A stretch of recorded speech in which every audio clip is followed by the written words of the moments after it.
Yeah, good morning. It's a beautiful morning to you from wherever you're watching from. Koikimedia bringing the world closer to your doorsteps, and today is the 23rd of September 2024.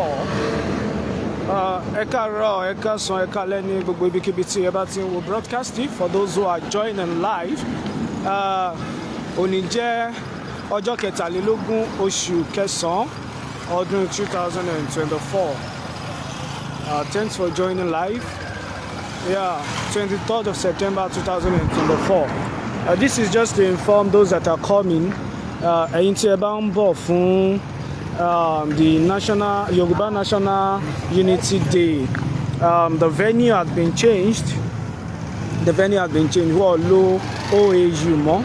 The Obafemi Awolowo University, which we streamed yesterday, is not going to be used today. Let me know if you are hearing me clearly, and please, you need to share this for people to hear and watch so they don't make the mistake. Thanks for joining live. The event had been changed. It's happening at QRS Place Event Center. Yeah, it's happening at QRS Place Event Center. Cherry Bridge ta fi hàn yín ní àná yẹn. Ní drop ní bridge yẹn mọ́. Yeah, àwọn sound and everything is coming already. So ní drop níbi bridge yẹn mọ́. You just come. Ẹ mọ̀ pé tẹ́ bá ti ń wọnú Ifẹ̀ ẹ kàn máa bọ̀ straight sínú Ifẹ̀. Let me know if my voice is clear enough. Sorry, I'm not on mic. Just come straight. Sherry, ọ̀nà tó ń bọ̀ báyìí, ọ̀nà tó ń wọnú Ifẹ̀ ni. The bridge is at the back. Ibi táwọn mọ́tò yẹn ti ń bọ̀. The bridge is back there. It is just like, it's not even up to 2 minutes drive. If you are coming with your vehicle, or if you are coming with your bike, or if you are in a public transportation, just come directly. Directly.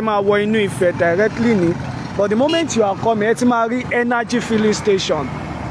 Let me use this as a point of contact. Etimari Energy Filling Station. Yeah, he is active. OLAKUNLE yellow. By your right, if you are coming into Ife from IBADAN, from Lagos, from Ibarapa, anywhere, if you are coming into Ife, look by your left-hand side, Etimari Energy Filling Station. Then the first turning by the right, just look up here. You will see QRS Place Event and Conference Center. I hope someone is getting my description this morning. Once again, it's a beautiful morning. Today is the 23rd of September 2024. Eka Raw, Eka Son, Eka Leni, Gbogbo ibikíbi tí ẹ bá ti ń wo broadcasting. Òní jẹ́ ọjọ́ kẹtàlélógún oṣù kẹsàn-án ọdún 2024. Èyí ni láti jẹ́ kí àwọn tí wọ́n ń wò wá nílé lóko lọ́nà àti lẹ́yìn odi kí wọ́n mọ̀ pé program tí a sọ̀rọ̀ ń pa ẹ̀, the program had been postponed. Ṣó ti yé yín? The program had been postponed. Okay. So I was trying to check. Yeah, so the program had been. Sorry, it was not. I'm sorry. Come back. Sorry, the program was not postponed. Because of the bad network, Nigeria. Because of the bad network, so I was trying to connect my Wi-Fi to my phone. Disorganized. The program had been. The venue had been moved. Please get this. The venue of the program had been moved to QRS Place Event Center. Please drop a comment. Let me know if you can hear me clearly.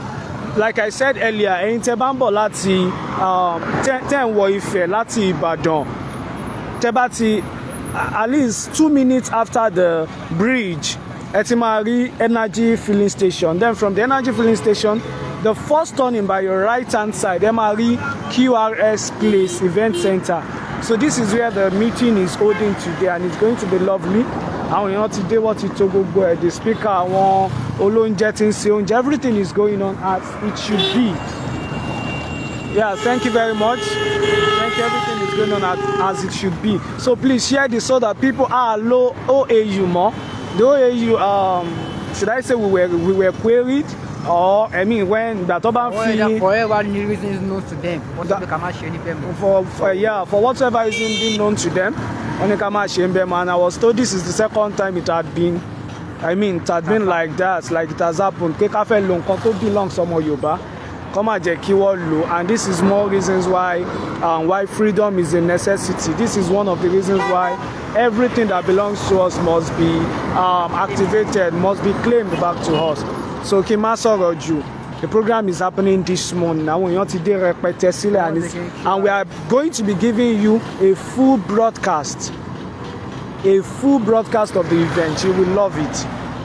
The sound and everything is going to be wonderful. We are giving you a full broadcast of the event. So just about to Wonu Ife, just ask for QRS, please.